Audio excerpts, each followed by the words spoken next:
మీకు నచ్చలేదు అనుకోండి ఇమీడియట్గా షోరూమ్కి వెళ్ళి ఏ కలర్ కావాలంటే కలర్ తీసుకోవచ్చు. సేల్స్ మెన్ కదా, ఆత్రం ఎక్కువ ఆయనకి. ఇవేంటి? అది ఎండుమిరపకాయ అండి, తాలింపు పెట్టుకోవడానికి. ఇది నిమ్మకాయ అండి, పులిహోరలో పిండుకోవడానికి. మీ పేరేంటండి? మూర్తి అండి. మూర్తి గారు అబ్సల్యూట్లీ కరెక్ట్ అండి. కానీ ఇది అంతకు కాదండి. దారం వేసి ఇది బండి కట్టుకోండి, ఈ నిమ్మకాయ బండి కింద తొక్కిచ్చేయండి, అప్పుడు దిష్టి పోద్ది. ఆ, అవన్నీ అక్కర్లేదు కానీ నువ్వు ఇలా రా. మూర్తి గారు మీరు రండి. వస్తున్నా మేడం. మా ఇద్దరిని కలిపి ఒక ఫోటో తీయండి. అలాగే మేడం, కీ తీసుకుంటా దిగితే బాగుంటుంది. Ready, smile. ఆ మూర్తి గారు నాకు వాట్సాప్ చేయాలి మరి. మేడం నీకు పంపుతా, మేడం నీకు పంపుతారు. అక్కర్లేదు, రేపు వెబ్సైట్లో చూసుకో.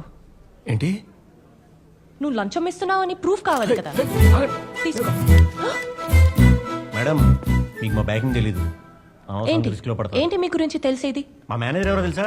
ఈ ఏరియా కార్పొరేటర్ కర్రాకులు కాంతారావు గారు ఆయన బెస్ట్ ఫ్రెండ్స్. మళ్ళీ వార్నింగ్ కాల్స్ వస్తాయి, అది ఇది అంటే మాత్రం నాకేం సంబంధం లేదు బాబాయ్, ముందే చెప్తున్నాను. నువ్వు ఇంత సీరియస్ గా వార్నింగ్ ఇచ్చాక ఇంకా ఆలోచించడానికి ఏముంది?